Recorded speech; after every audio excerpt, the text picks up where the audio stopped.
Assalamualaikum warahmatullahi wabarakatuh.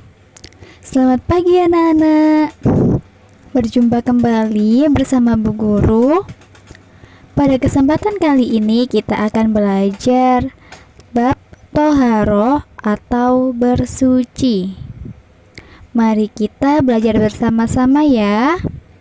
Simak penjelasan dari Bu Guru.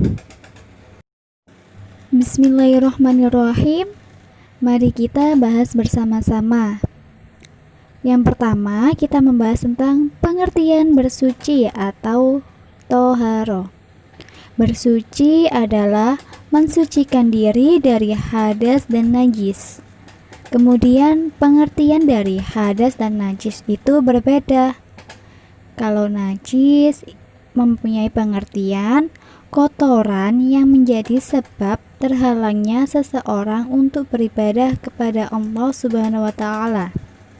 Kemudian pengertian dari hadas yaitu kondisi tidak suci seorang muslim yang menyebabkan terhalangnya orang itu untuk melakukan ibadah. Contoh dari najis yaitu seperti kotoran yang berupa wujudnya, misalnya air liur anjing, kemudian kotoran dari hewan-hewan. Kemudian kalau hadas itu seperti air kencing, kemudian kentut. Maka dari itu kita dianjurkan untuk bersuci kembali. Tahukah kalian apa saja alat bersuci atau benda yang dapat digunakan untuk mensucikan diri? Alat bersuci yaitu bisa menggunakan air, batu, tisu, daun, dan kayu.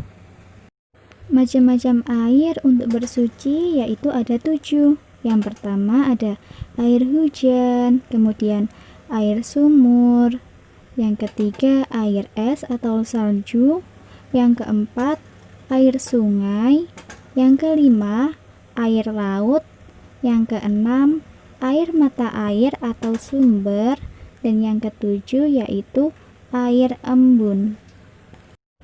Macam-macam najis ada 3. Nah, yang pertama ada najis berat atau disebut dengan najis mughalladzah. Yang kedua najis sedang atau disebut dengan najis mutawasito. Dan yang ketiga najis ringan atau disebut dengan najis mukhafafah.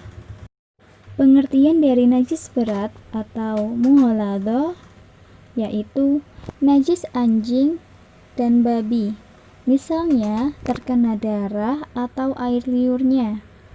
Kemudian cara mensucikannya yaitu dibersihkan dengan air yang suci sebanyak 7 kali. 1 kalinya itu dicampur dengan tanah yang suci. Kemudian yang kedua, pengertian dari najis sedang atau mutawasito. Najis mutawasito yaitu najis pertengahan atau najis selain najis mughalladzah dan mukhafafah. Contohnya kotoran manusia dan hewan, nanah, arak, muntah, dan bangkai binatang. Cara mensucikannya yaitu dengan membersihkan najis tersebut hingga hilang rasa, bau, dan warnanya. Dan pengertian yang ketiga yaitu najis ringan atau mukhafafah. Najis mukhafafah berupa air kencing bayi laki-laki yang umurnya kurang dari 2 tahun dan belum makan apa-apa selain ASI. Jika ada bayi yang belum menginjak usia 2 tahun tetapi sudah makan makanan yang selain ASI, misalnya bubur, nasi, dan lain sebagainya, itu bukan termasuk najis ringan lagi atau bukan termasuk najis mukhafafah. Cara mensucikan dari najis ringan atau najis mukhafafah yaitu dengan membersihkan air di atasnya hingga bersih, meskipun bukan di air yang mengalir, hanya dibersihkan saja. Itulah tadi penjelasan dari Bu Guru. Sekarang anak-anak mendapatkan tugas, yaitu ada 5 soal. Yang pertama, apa pengertian dari toharo? Kemudian yang kedua, apa perbedaan dari najis dan hadas? Jelaskan. 3. Sebutkan alat untuk bersuci. 4. Sebutkan macam-macam air untuk bersuci. 5. Apa pengertian dari najis mutawasito dan bagaimana cara mensucikannya?